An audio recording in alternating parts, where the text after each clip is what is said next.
we go. So at CHC, we have a whole spectrum of services. These is a little overview of the programs we offer. I'm part of the clinical services division, and so we offer evaluations, therapy, psychiatry, intensive outpatient. We have clinics in Palo Alto, Ravenswood, which is East Palo Alto, and I'm located down in San Jose, South Texas. We see kids birth through 25. I'm in our Medi-Cal clinic.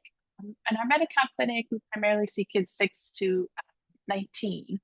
In other divisions in the agency, we see birth through 20. We also have the Short Learning Center that helps more with learning differences, executive functioning skills, supports high school and college students, and they're trying to extend that to middle school as well. Sand Hill School is a specialized school we have for kids with learning differences. Palo Alto office. And then Esther B. Clark Schools, they have a location in San Jose and in Palo Alto. It's a therapeutic day school. So they offer social, emotional, behavioral supports in addition to educational. And then community engagement, which is being able to do presentations to the community, support to schools, parents. We have monthly virtual parent support groups. We offer in English and Spanish. We also have podcasts and a pretty extensive resource library on CHC has been around since 1953. And we just keep growing year over year and really want to, at heart, our mission is to support the community with learning and mental health services for kids, teens, and young adults. Our 4 areas of specialty are ADHD, learning differences, anxiety and depression, and autism. We really excel. Now I'll jump into the topic for why we're here today, learning more about young children's mental health and how to support. So to start off, I wanted to talk about child development and what's typical specifically with social emotional development in its first years. So, developmental milestones, it's a pretty broad range. As you probably know, if you're working in the field or if you're a parent of a young child, some kids might have temporary challenges or needs in different stages. And for other kids, those difficulties could persist and really start to affect lots of different areas of their daily functioning. And so it's important to monitor and to have conversations with support people in your life and know when is it more than just a phase or when would I need to seek out more professional support. And so with development, some of the major areas we look at: social, emotional, language and communication, cognitive skills, and, physical movement, motor skills. They're main categories. Today, I'm mainly going to be talking about social emotional because that's more of my specialty as a mental health clinician. So what are social emotional milestones in those first few years? What would we look for that kind of shows a child is on track in growing in those areas? In the first year, we want to see that, they're smiling. They have what they call social smile. So they're responding to others that are interacting with them. They might not have words yet, be more babbling, but they look at you, they smile, they track. They have preference for their primary caregivers, people that they see often and have attachments to. They start to imitate facial expressions. That's a big social kind of sign of picking up on those cues, and they smile back at you or laugh with you. You start to kind of imitate some of the babbling as well, baby sounds. They can copy some simple actions, and they have some stranger anxiety, and we would expect that. That they know by a year old, you're not my caregiver. From 1 to 2 years old, we start to see that a child would play beside their peers. They're not necessarily directly playing together or collaborating on play. It's more parallel play, and they, might be in the same sphere, playing with the same toys, and they start to recognize themselves in the mirror, or if you show them pictures of themselves, and they can even start to refer to themselves like me and by their name. They start to show some interest in pretend play, imagination comes online, can get really creative when there's open play opportunities.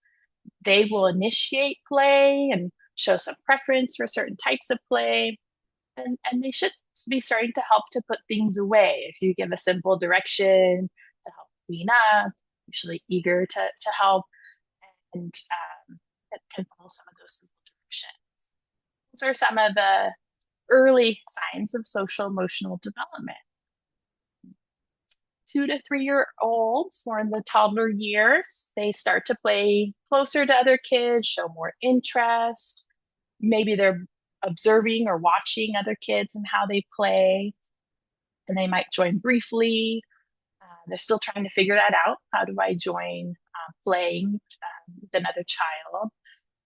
They might be defensive of their own possessions. Sometimes parents think, well, I need to teach them how to share. And at this age, they don't really understand the concept of sharing too well. And that, it's mine is a common thing for kids to say. They might react if another kid grabs their toy. Symbolic use of objects and self in play. So they're starting to, again, use more of that imagination, using something else to pretend it's like a phone, and, like a block or something, and they're answering the phone or pretending to talk. They might want to play with, pretend kitchen, like they're mixing a bowl and cooking something, imitate things that they see you doing around the home. They want to play and reenact things they see in their daily life. And they can start to participate in a simple group activity if it's organized, if they're in a daycare preschool setting, they're with cousins, they might show some interest in doing a little bit of a group activity. Their attention span is still pretty limited at this age, and that's okay. That's normal. A lot of parents worry, do they have, attention deficit? When should I be concerned? At this age, they still, their attention, they'll get easily distracted and move on from activities. And so it's something to monitor, but it's not too much of a concern yet at that age. It's typical. Then they learn more through exploration, hands-on play, going out and exploring outside. And they still need some adult direction, kind of explain how things work. They've only been in the world for a few years, and so they need guidance still, especially as they're developing social skills and what to do if a kid takes their toy, or how to calm down if they're upset. They need adult support. Rachel, Yes. I'm sorry to interrupt you. The audio is kind of cutting out. I don't Okay. know if you can, probably if you can connect to the microphone of your headset on your computer, or Let me see if I have. I'm using my AirPods, so let me see if I have my wired headphones, if that's any different. thank you so much. Yeah. Sorry about that. No worries. Can you give me a second?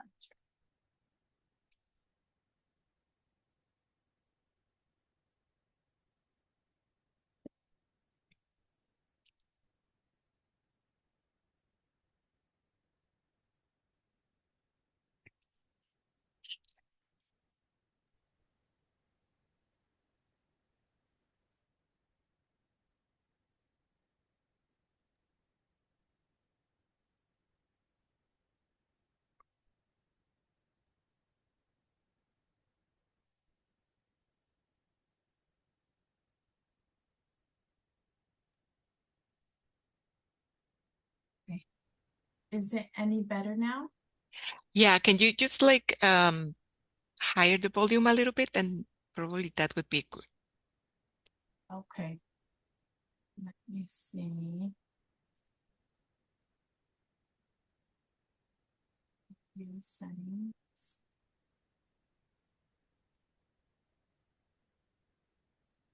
How about now? It's better. Let's see if it works. I will let you know. Okay. Please let me know. Okay.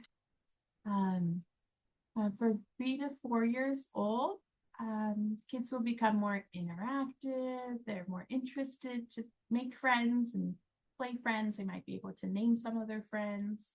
They start to understand more the concept of sharing, taking turns. They still need some help with that.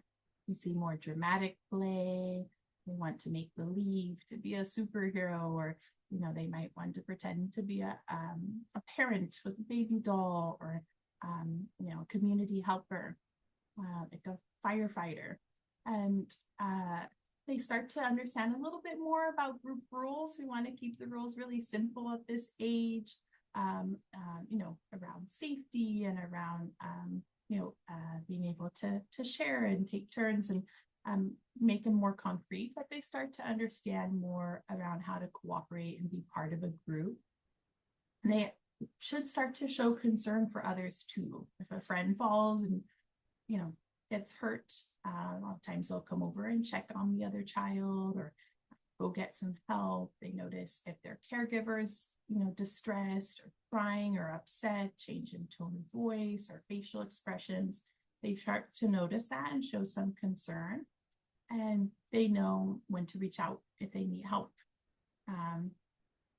And also, you still will see the shortest attention span, but they're starting to maybe be able to focus a little bit longer on an activity. But it's still very common at this age to be easily distracted.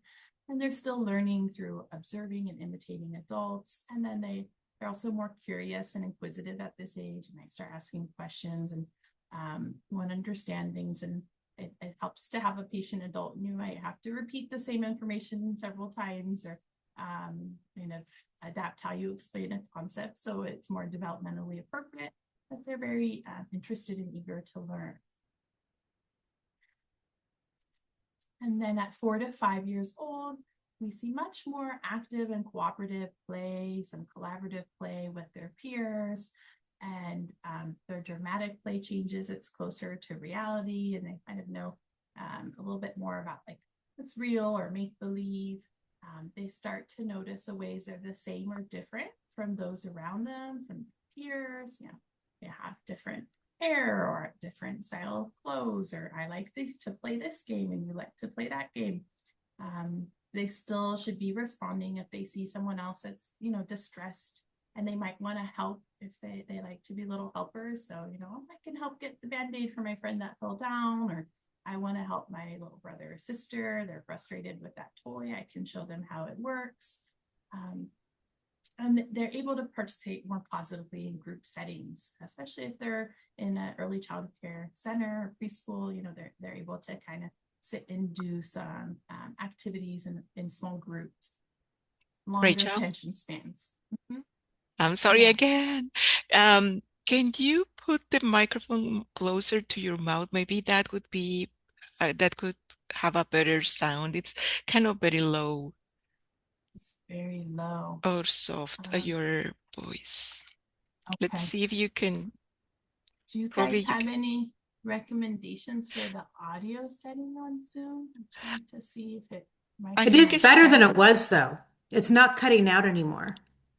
Not cutting out. if you Yeah. put the Let me see. microphone of your headset closer to your mouth, the one that is It's right that here. one. Yeah, Yeah.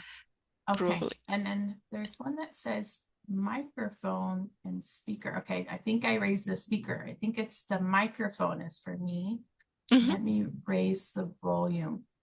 Is it any better now? It's better. Yeah. Can you raise it more? Like make it more. Yes. How about now? It's so much better. Thank you so Okay. much. Sorry, I had the wrong audio. Okay. Thank you. Yeah, so I'm going to move on. I think you guys get the gist of what would be kind of typical trajectory for early social and emotional development. So now I want to talk a little bit about red flags. What are things that might start to draw some concern and get us wondering if we might need to seek out some more support? So if the child isn't showing any interest in others, and I hear this often, they seem like they're in their own world, they're not responding to their name, they don't have any interest in being around other kids and socializing. From a young age, if they're not imitating, if they're having a hard time kind of understanding or responding to others' emotions, they don't seem fazed if someone's crying or upset, or they don't really understand it. If they have a really hard time handling changes, that they want everything a certain way, and kids, toddlers, they thrive on structure, so they like their routines. But if you're noticing they just can't handle any slight change to a routine, an unexpected disruption, and they become very dysregulated, and it's hard for them to be soothed and move on with the rest of their day, that could be a red flag. If they really get stuck on something, we call it perseveration, but they're really stuck on a certain idea or topic, or a way of playing, very limited interest. If they're not really playing with toys the way you would expect them to for their age, they're not doing that pretend play or dramatic play as they get into the preschool years, just lining up the toys, or they're don't know what to do with the toys, don't show any interest in them. And if they're having frequent and intense tantrums, again, it's happening daily, multiple times a day, very hard to soothe them. And then, this is usually when parents start to worry about attention too, or if they seem too hyperactive, impulsive.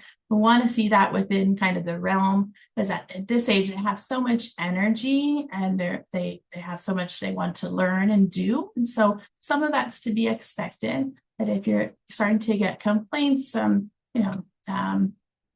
other family members or childcare center, it's making it hard for them to be able to do their daily routines, engage with peers. That's when it starts to become a concern. Again, if they're crying for extended times and you just can't soothe them, they're having a really hard time co-regulating, their mood doesn't match up with what's happening. So that it's a situation where you would expect they would be afraid or understand that that was dangerous, and they don't seem to connect that, or situation where you think they would probably a little bit of worry or sadness, that they don't seem fazed. On the other end, if they're overly sad or anxious and they're just really scared to try anything new or different, very clingy to you, that would be a concerning as well. And too friendly with strangers, not really understanding stranger danger, not having those boundaries, and just becoming very overstimulated or dysregulated by just everyday activities or routines. And if it becomes destructive behavior, they're at risk of hurting themselves, hurting others, breaking things. That can also be a red flag. So what are some of the common mental health concerns we see in early childhood and working with kids as mental health providers? And why does it matter? So about 1 in 10 kids under the age of 5 experience a mental health issue or concern. Doesn't always mean that they meet criteria for a diagnosis, but mental health matters from a young age. Even babies and toddlers can have mental health difficulties, oftentimes due to trauma. They've been through abuse, neglect, been exposed to unsafe, unpredictable environments. Sometimes it's biological factors. There could be a predisposition to mental health if it's runs strong in the family, environmental situations, adjusting to major life changes. And a lot of times they're responding to their environment. If their caregiver is really struggling with mental health, that can impact the child's mental health as well. And why is it important to notice and intervene early on? If it's left untreated, if we're like, it's just a phase, they'll grow out of it, or let's wait and see, it can really lead children to be more vulnerable long-term to poor physical and mental health. Once they start school, affect their school performance, their social life, and being able to adjust to that change. And as adults, it could lead to criminal justice involvement. They're not learning, typical social behaviors and how to interact and get along out in the community, and even can put them at higher risk for significant depression and suicidality or self-harm as an older child or teen or adult. And so it really does matter to notice these things and to reach out if you need support early on. Early intervention is so important in setting them up for success for later in life. And, kids at this age, they won't necessarily be able to tell you, I'm feeling depressed, right? They don't necessarily have those words for their emotions yet. They're just learning that. And so it'll show up more in their behavior. It could show up more in physical symptoms. They feel it in their body. They show it in changes to their behavior. And so we'll talk a little bit about what that can look like. For anxiety, some of the things to look for, once they do have more language, they might express frequent fears, worries, nightmares. They could be, scared to the point they don't want to try different activities or go certain places and have avoidant behavior. Sometimes anxiety in young children will look like they're being oppositional. They don't want to do something. They're, pushing back. And it's actually because coming from a place of fear and discomfort. And they might seem really irritable or grouchy or moody. And it could be that they're anxious and they're just on edge. For some kids, it comes off more as dysregulated behavior. They're acting more silly or goofy and off task. And that's how their anxiety comes through, with that nervous, big energy. They might be more fidgety or restless and a hard time focusing. Kids can have start to have like some self-doubt. So think, I can't do this, or it's too hard, I'm going to make a mistake, and be more fearful and kind of cling to their caregiver or teacher and have a hard time separating and gaining some of that independence and trying things. When to be concerned, you really want to consider frequency, intensity, and duration of these anxiety symptoms. So how often is it happening? How strong are they feeling it, and how is it showing up for them? And how long has it been happening? Is it just a one-time thing? Has it been happening for a few days, and maybe there was something we can point back to that happened or change that was made that in their routine or in their daily life that could be triggering it? Or is it, persisting for much longer? And we also want to think, is it impairing their daily functioning? That means is it getting in the way of their, family routines and home life, participating in school, family gatherings, playing with other kids their age, going out into the community? So you're worried that, they're not going to understand safety, or they're going to completely have, be dysregulated and have a tantrum that goes on for an hour, and you're not going to be able to help them recover. So is it affecting their daily life and the family's daily life? That would be a sign that we need help with this. If it's more than just a phase or an occasional situation. And with anxiety, we all feel anxious from time to time. And as adults, we have ways to cope or words to express it, where young children might not. So you just want to be mindful of that. If a child is having a lot of fear of the dark or going to bed on their own, once they transition to their own room or bed, that can be normal. It's hard to separate from your parents or siblings, and that's age appropriate. Or if they start a new school or move to a new home, we would expect them to have some fear or anxiety for all the changes they're coping with. If they've seen something scary on TV, or older siblings shared something, it might get stuck in their mind and they don't know how to talk about it, and it could present as anxiety. So you always want to just be curious and see, is it something that's sticking around for longer and it's really affecting their daily life? Then that's when we would want to seek out help. For depression, what it can look like is feeling sad, feeling more moody, Kids can be more lonely and isolate or withdraw, kind of be off on their own more. And we want to see how long, again, is this lasting? Is it lasting weeks or months? That would be concerning. Every little thing, they start crying. They're more critical themselves, have that negative self-talk, and they might kind of say it out loud and kind of put themselves down. Not really having energy or motivation to do things that they used to have fun doing, and now they just don't really want to play, or they don't show too much interest in eating foods they used to like, or they're having more problems with sleep.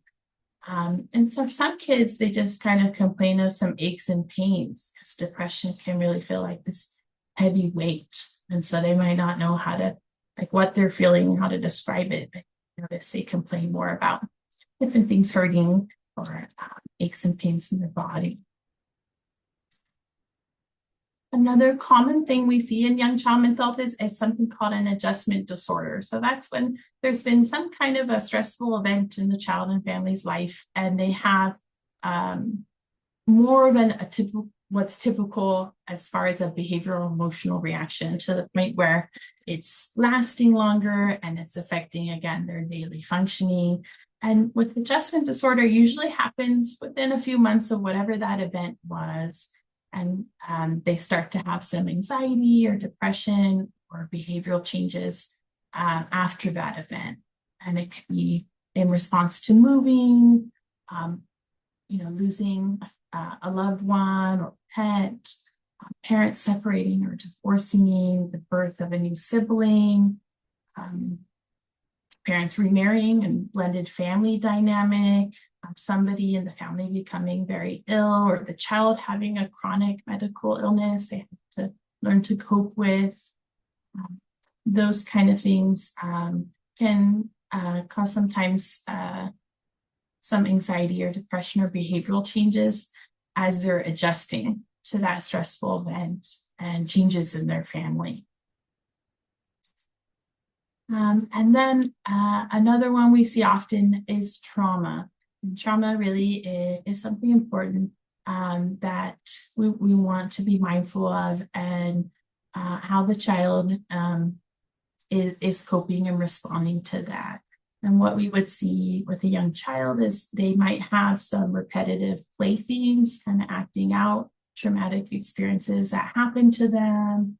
They might seem more easily startled with noises, or certain situations kind of cause them to jump, or to be, we call, like, hypervigilant, more aware of their surroundings. Is there danger here? They might react to trauma reminders, certain people, places, even like scents can trigger that memory. More frequent nightmares, flashbacks of upsetting events, and it can affect their behavior. They can become more aggressive. Maybe they lose milestones they've gained. So we have a behavioral regression. They might have like sexualized behavior we wouldn't expect in that age. And it could kind of lead to having lower frustration tolerance. They get more impatient or upset easily. Can affect their attention. They can have some developmental delays, or notice they're not gaining those milestones in those areas of communication, motor skills, cognitive skills, and the social emotional. And that's why there's been a big push to be more aware of ACEs and screening for trauma and screening for adverse childhood experiences, because they really can have long-lasting effects on your health and your well-being, physical, emotional, in all areas. And toxic stress, just like this prolonged stress that your body and mind undergoes when you're going through a trauma, that can really affect how the child's brain develops, connections that are made in their brain, and even how the body responds. It can affect their immune system, their stress response. They can be kind of pushed into a we call the fight, flight, or freeze response from this chronic stress. And that can in turn affect them when they're starting school, to be able to like sit and focus in class, or be able to stop and think before they make decisions, to learn, to make friends, to have healthy relationships. If they haven't had those healthy models, if they've had really tough experiences early on, that can affect how they present. And sometimes it's also passed on. We have this idea of transgenerational trauma. So it's really important to support the caregivers in the family unit when getting resources, because oftentimes it's passed on generation to generation, and it can be hard to break that cycle. And trauma really can affect all areas of development, especially complex trauma. If it went on for several years, different types of traumatic episodes, in different relationships where it should have been someone that they could trust or feel safe with, it can really affect their attachments, and they can have a hard time trusting others, or seeking out social connections, asking for help, their physical health, and they can help affect their regulation. They might get upset more easily, and it could take them much longer to calm down, affect their impulse control, and their way of learning, and just their way of their self-concept, their sense of self-worth. We see challenges with self-esteem. They might have a sense of guilt or shame, or think at that age it's common to think like it's something I did or said that led to this happening. And so it's really important to get support early on and ongoing if there's been complex trauma for the child and the family. So how can we support social emotional development?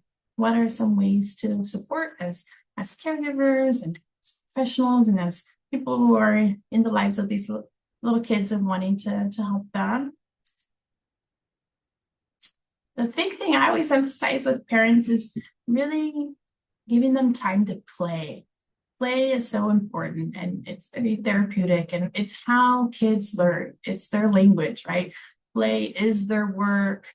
Play gives them a chance to practice what they're learning, gives them a chance to connect with other kids, to observe, to imitate, to feel safe enough to let their guard down and be able to play. And how better to learn to share and take turns and cooperate and problem solve and manage our frustration if things don't go well. Through play, you can learn a lot of those things. And it can help them with perspective taking and understanding other children and how they play and what they like or dislike. And so a lot of times when parents are saying, you know, what can I do for my young child? Just carving out even just 10 to 15 minutes a day to play together with them and join them in their world and their interests. That's really healthy for the caregiver child bond. And a lot of time for the children to also have some like unstructured play where they don't feel this pressure to play a certain way. It's nice, and they can just be kids and figure out what their interests are and their strengths, and opportunities to play together with peers. So if they're not in school yet, a lot of times like the local libraries will have like stay-in plays where you can come and they read books and they do music and movement, and then the kids, they bring out some toys and the kids can all play together, going to the park, play dates. So even if they're not quite in school yet, you know, finding opportunities for them to play with peers and be around peers, that's how they're going to learn those social skills. And the relationship with the caregivers, the parents, or whoever it is that's the primary caregiver, it could be a grandparent, an aunt or uncle, a foster parent, you know, responsive caregiving is really important for social emotional development. And when you have your own kids and you have multiple kids, you know, what works with one child might not necessarily work for another. Each child is their own unique person, and they have different temperaments, different needs, different strengths, abilities, behaviors. And so the idea of being a responsive caregiver is learning your child's cues early on. And from a baby, you know, they have different cries if they're hungry or if they need comfort, they're tired, following their lead when you join them with the play. You don't necessarily have to be so directive, but let the child kind of shine and join in their world. And just providing a secure, predictable environment, having those moments of connection, of affection, just being able to be a warm presence in the child's life.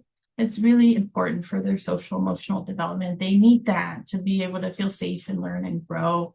And being able to validate emotions and model how to talk about feelings and start to use those feeling words, and how we calm down when we're upset, because we get upset as caregivers. We feel I need to take some space. I'm going to take some breaths, right? I'm feeling upset right now. And it's good to talk about feelings and what do we do when we have those feelings. You know, secure attachments really set the foundation for lifelong mental and physical health and well-being. So it really matters to show up and respond to each child's unique needs. And it might be different the second or third time around. You know, every child come with an instruction manual. You have to kind of learn as you go. It's a lot of trial and error, but just showing up and responding to their needs makes a big difference. And being present. So a lot of parents, you know, it's hard. You know, you work, you might have multiple kids, you know, busy schedules. When you do carve out that one-on-one special time, which a lot of times that's something like we prescribe, that's the intervention for a lot of behaviors, is that positive attention. You know, having that one-on-one special time, even if it's just 10 to 15 minutes a day, but that they know that's the time where we sit and read a book together, or we play a game, or, you know, we talk about our days, or we have like this, you know, little ritual or activity we do together, something silly, something funny, unique to your family. That really helps. And in this day and age with technology, which can be great, you know, FaceTiming with extended family that we might not have been able to see before, but we also want to have device-free time. A lot of times the kids will kind of look to see how their caregiver is responding when they want to kind of show a proud moment or something they're interested in or playing. And if you're on your device, your phone, you miss that cue and that opportunity to connect with the child. So when you're having that special one-on-one time, it's good to put the devices down and really get down on the child's level. And then see yourself as being an emotional coach. I mean, kids they're not born knowing what to do with these big feelings, right? These tiny bodies, it can be really overwhelming. And so teaching them, you know, what those feelings mean and how we can calm down. So say, I can see you're mad right now. And, you know, what can we do? You want to squeeze a pillow, or should we jump up and down? Do we want to do a mad dance? You know, see you're frustrated because you are having a hard time building that tower and it keeps falling over. So really empathizing and validating and guiding them through how to cope and kind of being hands-on as an emotional coach. And co-regulating with the child. They're not going to be able to do a lot of these things on their own, but if with a lot of practice over time, as they grow, they get a little bit more independence and they figure out what works when they're upset or when they're sad. And I always like to tell parents to share your calm instead of joining their chaos. It's hard in the moment. Right? All these things sound good on paper, but in the moment, it can be hard. We can get really frustrated, or we can be very stressed out. Kids sense that.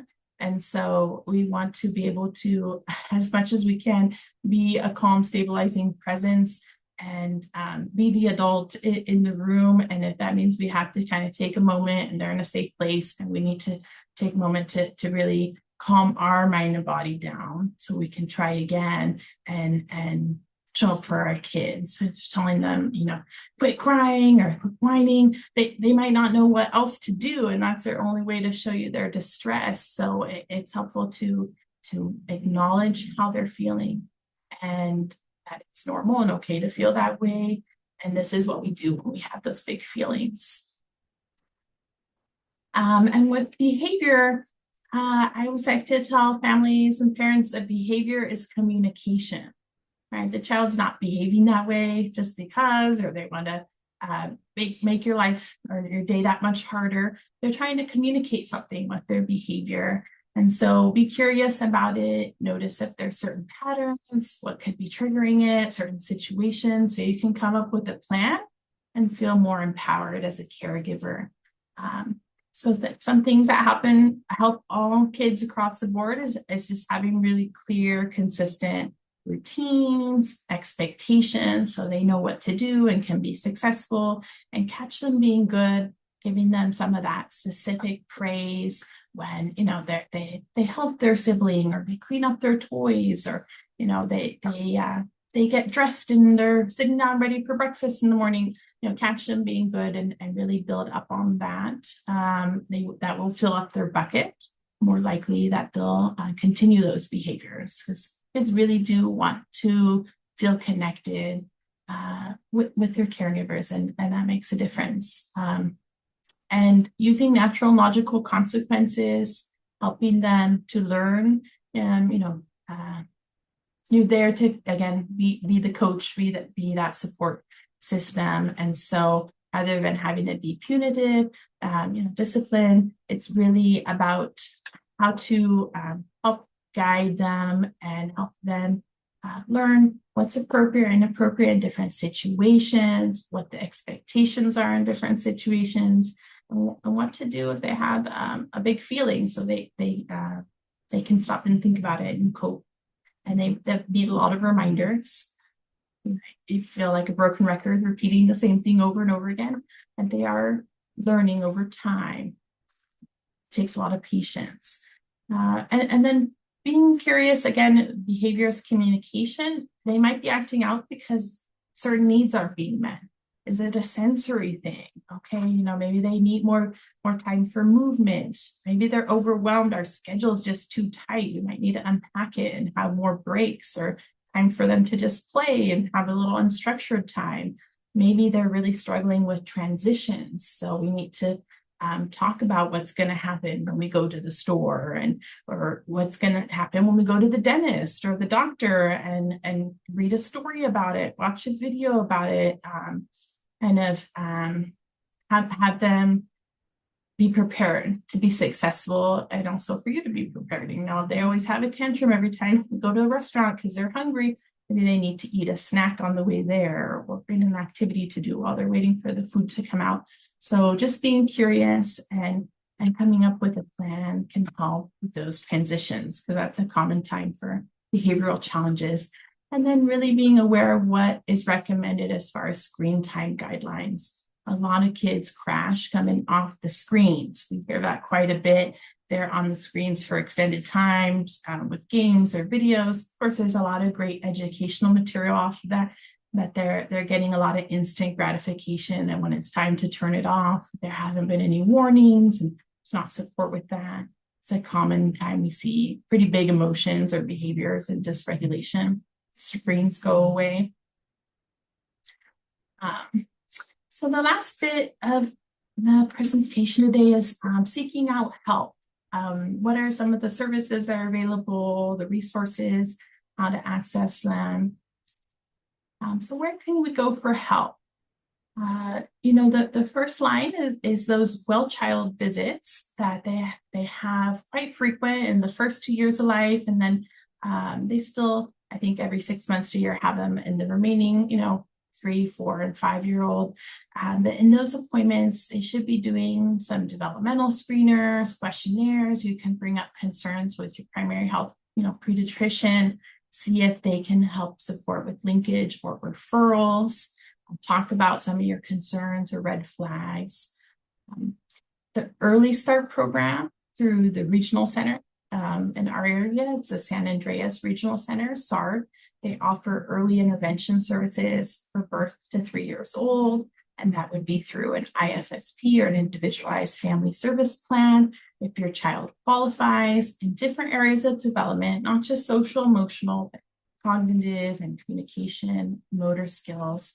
They can get services to have support. A lot of times it's community-based in your home or in your community, and they can get early intervention. The school district, kind of transitioning out of early start, you can get connected, and they do a great job of setting up transition plan meetings to connect you to your school district and see if your child would qualify for an individual education plan or IEP. And that starts at 3 years old and can go all the way up to 21-year-old, depending on the teen or young adult's needs and development. And they can get social emotional support through the IEP, and again, support with learning, behavior.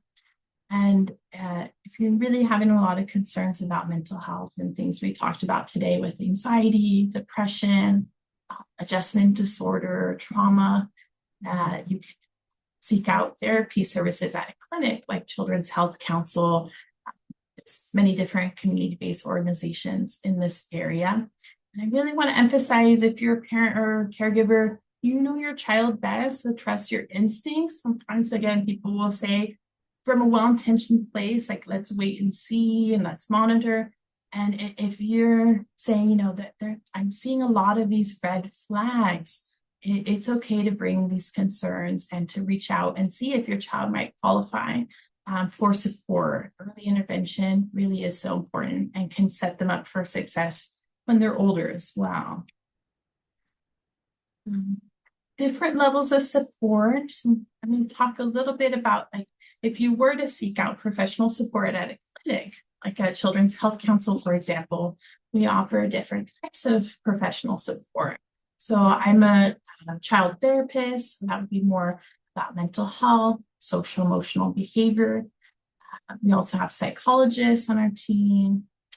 An occupational therapist can help if there's more concerns about motor skills, sensory regulation.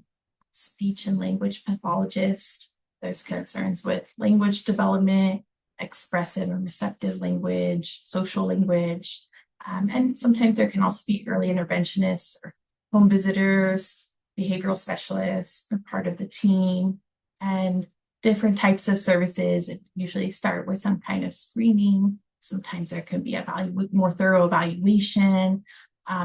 And therapy with kids, a lot of times it's more dyadic. So the caregiver would be involved, wouldn't just necessarily be one-on-one with the child. We want to involve their family, their caregivers. And so there could be a lot of parent coaching or parent education classes.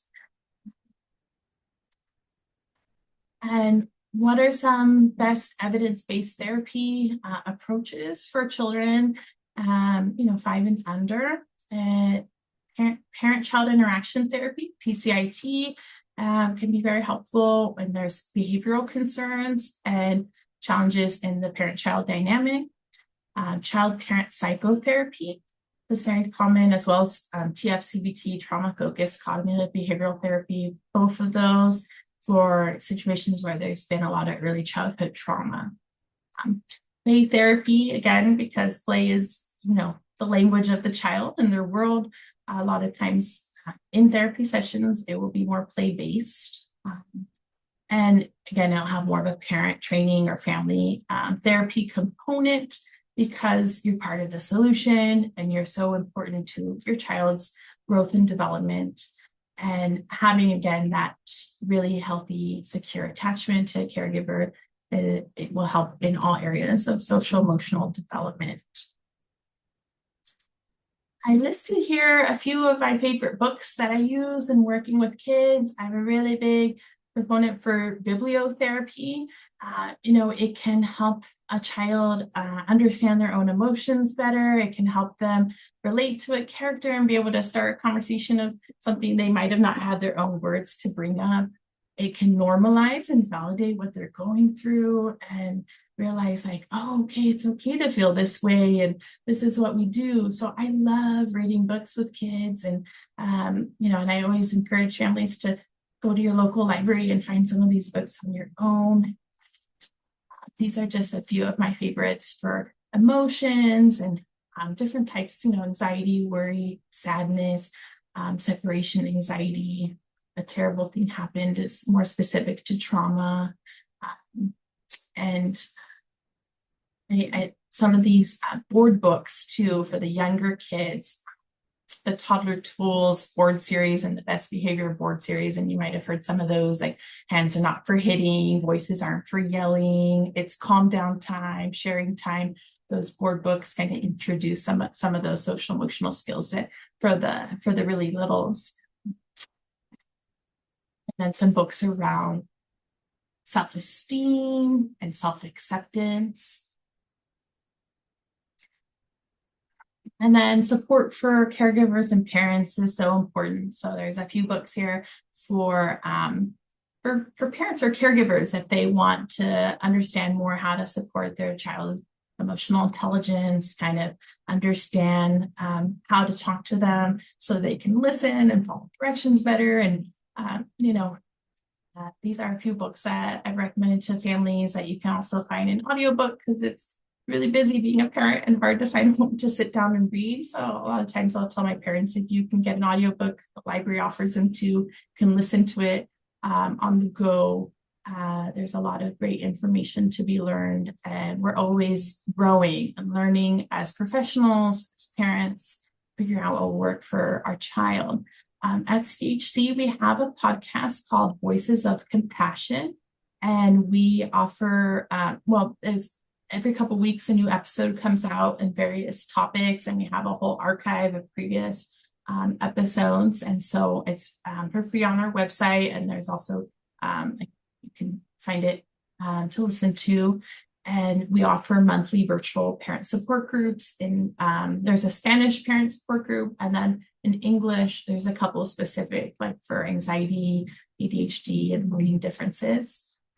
In Santa Clara County, they also have a parental stress hotline that you can call if you want to seek out more resources or just talk to someone and you're going through a lot of challenges as a parent and you want support.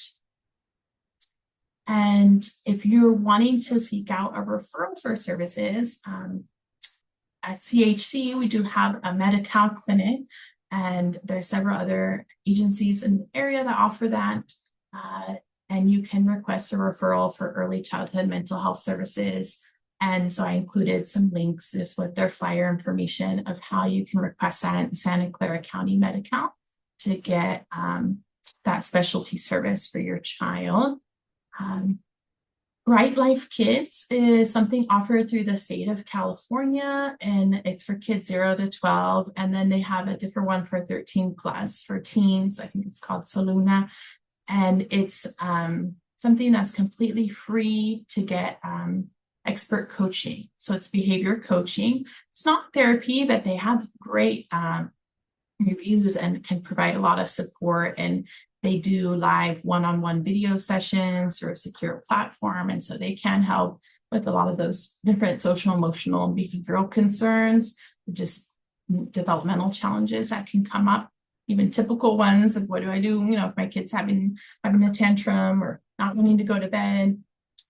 First 5 resource centers are also a great line of support. They can do developmental screeners and kind of link to other services. Sometimes they offer triple P or parenting groups, different resources that they offer in classes and maybe activities for the kids to do, social opportunities. And then these are a few other websites. The CDC has their website for what to expect for developmental milestones, 0 to 5. They also have it on an app version where you can track it, mark red flags, make notes, and share that at your well-child visits with a pediatrician. 0 to 3 is a wonderful website that has a lot of great articles to share with families and about different topics related to development and different strategies they can try. Kids Health also is a big platform with a lot of articles in English and Spanish about different common topics in child development, including social, emotional. I really like Sesame Street. It's a big It's been around for a long time, and kids are still drawn to it. And they do a lot of great work now related to Sesame workshops, they call them, community workshops. And so they have a lot of topics related to mental health. I saw a cute little video the other day about how to explain what a therapist is to a child. And it's Elmo talking to another character, and they have a feelings helper, right? And that's how they described a therapist, and what kind of activities they do to learn what to do with their feelings. I also really like Daniel the Tiger. He has a lot of great life lessons. It's kind of a really cute show, but they also have different guides on PBS Kids.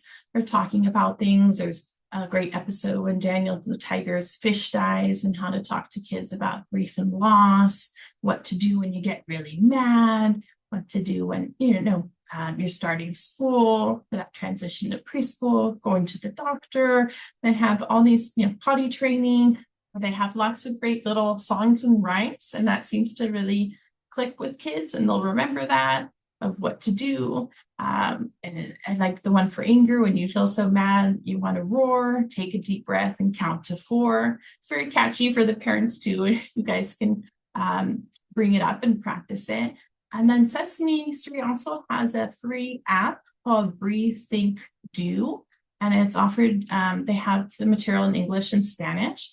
And it has little activities and games to play to talk about problem solving and self-control and regulation. And it has this little Sesame Street character that you're kind of trying to teach, like what can you do when he's really frustrated at school or at home, or if he's feeling sad, if he's scared or worried about something. And it's interactive, and you can spend to like play with your child, learn those skills.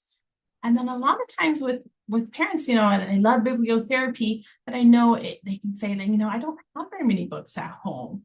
And it's expensive to get books, and I can't always make it out to the library. I'm so excited. Dolly Parton's Imagination Library has extended to Santa Clara County recently, very recently, within the last few months. And Dolly Parton has made it her mission and her legacy to be able to promote literacy and early childhood literacy. Her father is actually illiterate and didn't have a chance to learn how to read. And so she's very passionate about it. And it's kind of spread throughout the states and counties, and has recently come to Santa Clara County in its partnership with Santa Clara County Library System. And you can sign up your child from 0 to 5, and they will mail you a free book every month until the child's 5th birthday. And they just recently started offering some books in Spanish. So it's a wonderful resource. We have it out in our lobby. We've been trying to spread the word. So please spread, because it is so important to be able to have access to books, and to have books at home, and to be able to read bedtime stories and connect over the characters. And so I'm telling all my families to sign up and, spread that joy of learning. And it also really promotes the social emotional development and that bonding time with caregivers, or even older siblings reading to the younger ones.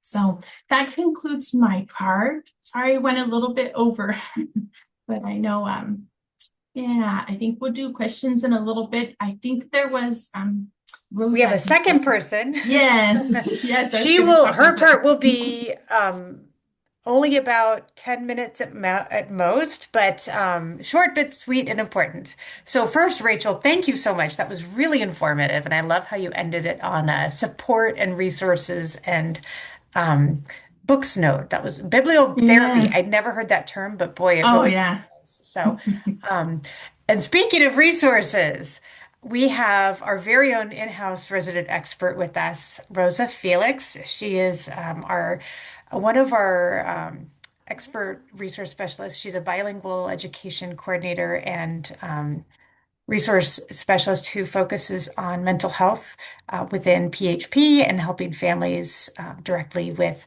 their IEP and education issues that they encounter, as well as helping with the mental health components to everything we do at PHP, and coordinating workshops and everything. So I know I'm just scratching the surface, but that in a nutshell, that's what she does. She's going to talk about how to access mental health services through the IEP and other um, means. So I'm going to stop talking now because it's her turn. So in any case, I wanted to turn it over to Rosa. And Rosa, you have presenter co-host, right? So I can share your slides or you can. What would you prefer? Yeah, can you share my slides? Absolutely. Yeah, thank you for the introduction, Vanessa. You're welcome. All right, here we go. Let me go ahead and pull those up right now. Okay.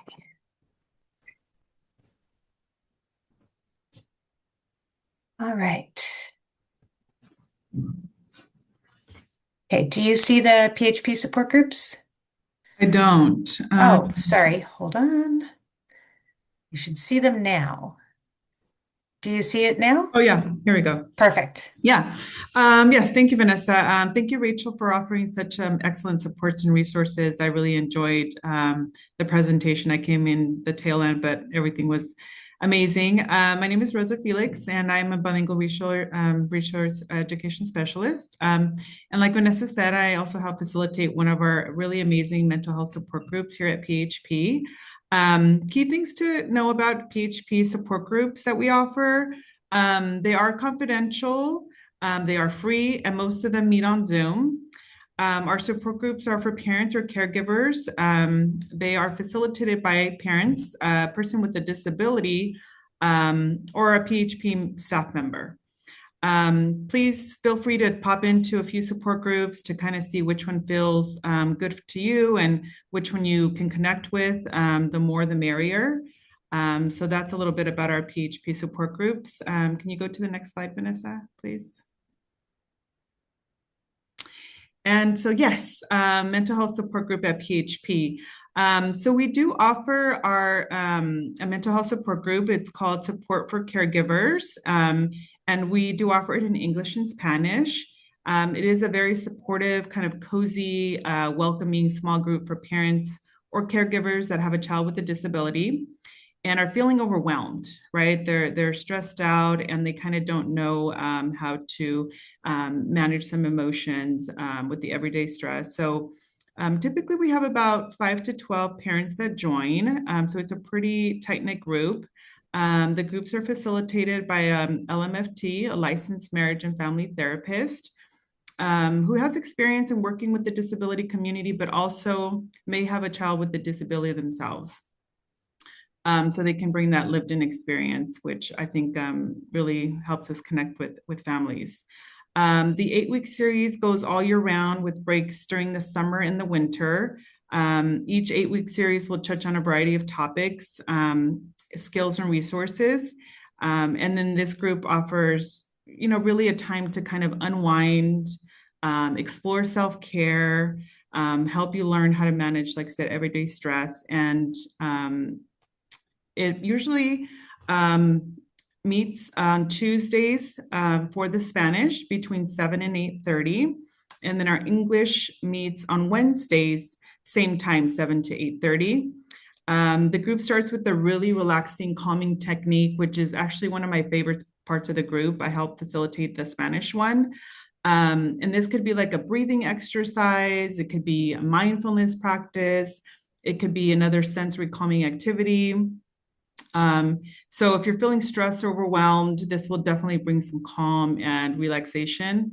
And then we go into the weekly topic. The therapists are really good about making it interactive and they encourage participation. And then the last 30 minutes is called Stay and Chat. And our Stay and Chat is kind of where I actually leave the group and the therapist stays there with the families and they can get more of the one-on-one. And if they have more personal questions, they can talk about those privately. So please join us or share with family or friends. I would feel, that you feel benefit from this group. Families do and must live in Santa Clara County. This group is made possible by El Camino Health and County of Santa